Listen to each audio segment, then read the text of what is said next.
Skylines 0% tax In this city. video, I'm going to try to build a city with 0% tax in Cities Skylines. It's not a big secret that no one likes paying taxes, and some people think that if we just charge people only for the public services they chose to use, we could create a more fair, just taxation system in our country. It sounds good. So I set out with the intention of seeing if this would be possible in a simulation with a basic starter city in Cities Skylines. Let's start at square one. Normally in Cities Skylines, the lowest you can drop taxes in a standard game is 1%. I think it's against the spirit of the challenge to allow even that, so we're going to open our handy-dandy, policy-based tax menu to drop the taxes in every sector, except industrial, which isn't allowed for some reason. And that'll get our entire city's taxes down to a true 0%. Done. So before we've begun, we've set out the foundations in our policies for a 0% tax city. Okay, but now funding it is going to be a whole different project. We need some default starting capital or we won't be able to build anything. $500,000. With absolutely nothing in our city aside from the interstate entryway ramp, we are neither gaining nor losing money.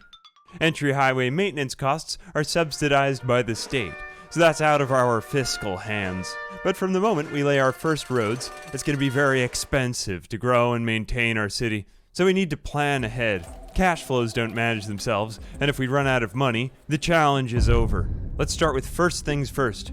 Every city needs power, water, and roads.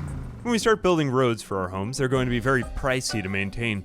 Since we don't want to charge people, we'll quickly run out of money, so we can kiss all traditional ideas of building up a normal city goodbye.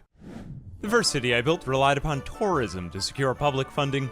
There were tolls to enter and exit the city, and they were making tens of dollars from travelers just at the gates alone. Once they entered the town, the strategy was that once we had them trapped inside, we'd rake in the dough from using popular tourist locations, such as our hot air balloon rental service, as well as our seaside restaurant, fishing pier, and jet ski ride pavilion. On paper, the plan was foolproof, but in execution, the lack of a fire department, police force, healthcare, and corpse disposal services meant that the few dollars we had each month went toward barely securing enough water and power for the city to operate. Crime was rampant. People got sick and just died.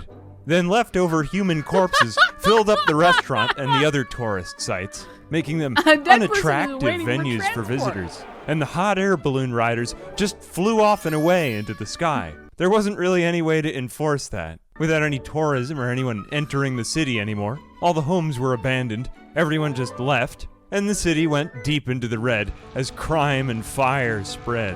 In a word, it failed. So I decided to cut my losses and just try again. I had learned lots from this first city, and I could use it to build the second one the right way. The second city. After the first one failed, I saved my progress and started fresh. If tourism didn't work, what could be the answer? I decided that the tolls in the first city were a pretty good idea, so I kept those at the only entrance to the town. Since this was literally the only thing that was working for me, I decided to find a way to force them to pay tolls at every possible turn to try to squeeze as much cash as I possibly could out of the population, even if it was trivial and inconvenient, like putting all of the residential areas on one side of the river and then all of the commercial and office zones on the other side of the river, connected only by a very narrow bridge and an expensive toll booth.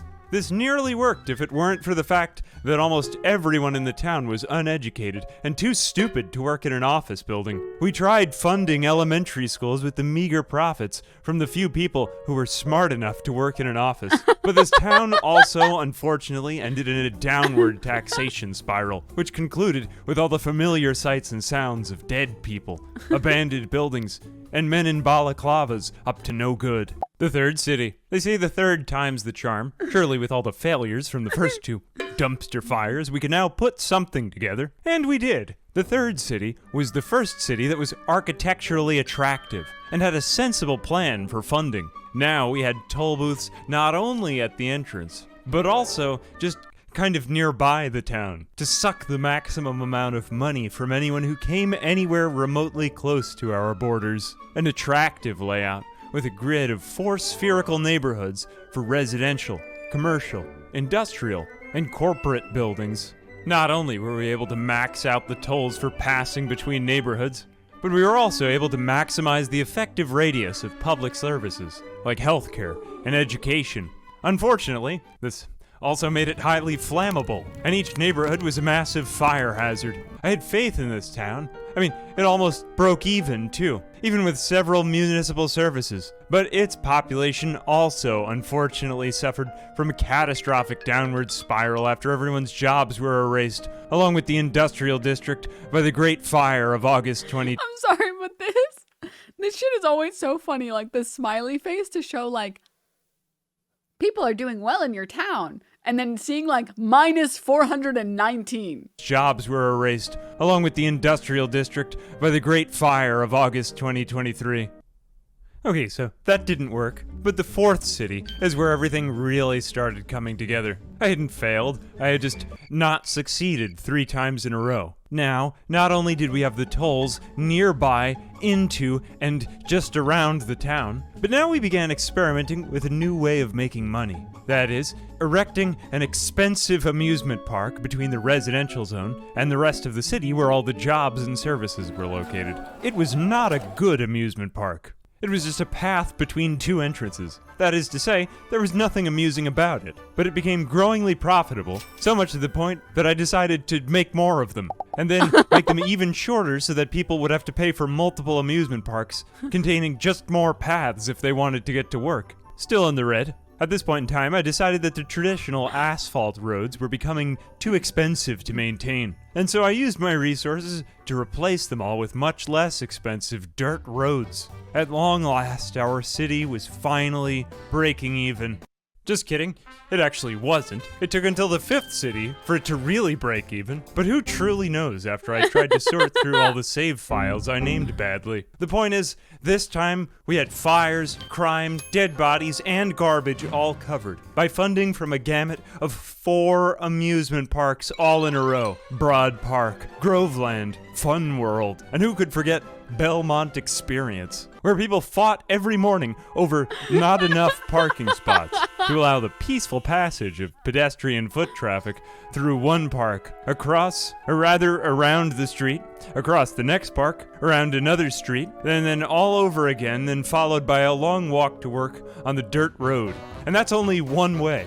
Also, everyone lives right near the dump, and that's just barely breaking even by maybe $10 or $20 a month. Until, of course, the astronomical sanitation bill eats into our city's budget and causes the undesirable pileup of garbage in everyone's house. It's really hard to keep track of what's even going on in this city, since we're always panicking about the budget and barely surviving by just a few dollars. And the city still had problems, and expenses were still teetering on being too expensive. I got rid of the crematorium because it was too expensive to burn the bodies, and I just started dumping the dead bodies into cemeteries, located right next to the dump on either side of town. We'd deal with all that later. Right now, the more pressing concern was that businesses wanted people that were smart, and everyone was dumb in town. No one had achieved more than an elementary school education, so when these commercial enterprises were built, unfortunately, they were abandoned when the staff didn't know how to run the companies because they were too stupid. Still, demand soared for 0% residential tax.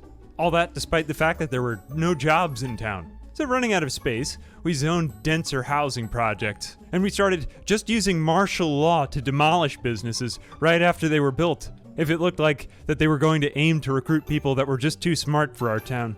It's not morally dubious, it's for the common good. It was at this point in time that I learned how to double the ticket prices in all the amusement parks, joining the residential and commercial sides of town, thereby nearly doubling our monthly tax income, as well as squeezing in a zoo at the end of the expensive transportation route. Now it cost $200 just to walk from one side of town to the other. Fortunately, this added a surprise surplus to our budget, allowing us to build a high school to educate our smooth-brained citizens. This then allowed us to reopen the office buildings and end the ethically questionable and morally dubious practice of state-ordered demolitions on newly erected businesses to prevent gentrification. Finally, now our city wasn't even collecting the little wealth granted by the industrial zones, and it was a true 0% tax city at long last.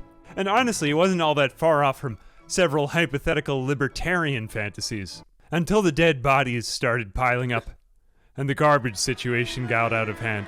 What to do? They couldn't be demolished by traditional means, that's not allowed. At this point in time, Of all the tools at my disposal, only one seemed inviting and crazy enough to work.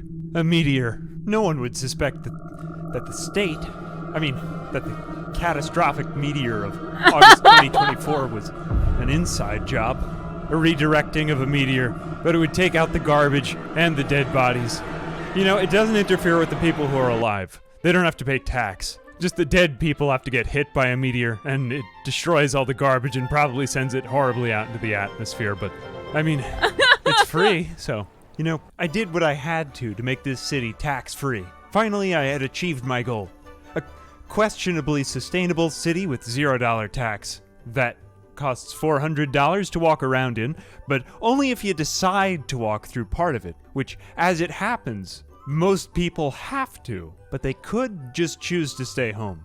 And that's their decision. I believe I did a good job. You can compliment me down there in the compliments section of the video. Even if it took me 5 attempts, I believe I've made my point. 0% tax city, achieved. Anyway, a big thanks to my patrons, all of whom consensually choose to pay me to make these videos. I'm Ambiguous Amphibian. Until next time. Oh my god, dude. Oh my god. It's so fucking funny. God, this video is so good. Video is unbelievably funny. Great video. After the great meteor impact of '06, garbage has been found as far as 30 miles from the city. See, libertarianism does work. They said it couldn't be done. They said a tax-free city couldn't be done, but all you needed to do was build mandatory tolls and mandatory theme parks that people have to go through. And dirt roads. He just recreated Orlando. Needs more meteors.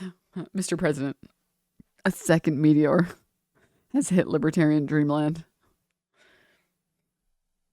God damn, dude. So fucking good. So fucking good, dude. All right. Okay. Now, are you guys ready? What I'm about to show you next is not for the weak, faint of heart, okay? All right? What I'm about to show you guys it's content warning, okay? It might be too far.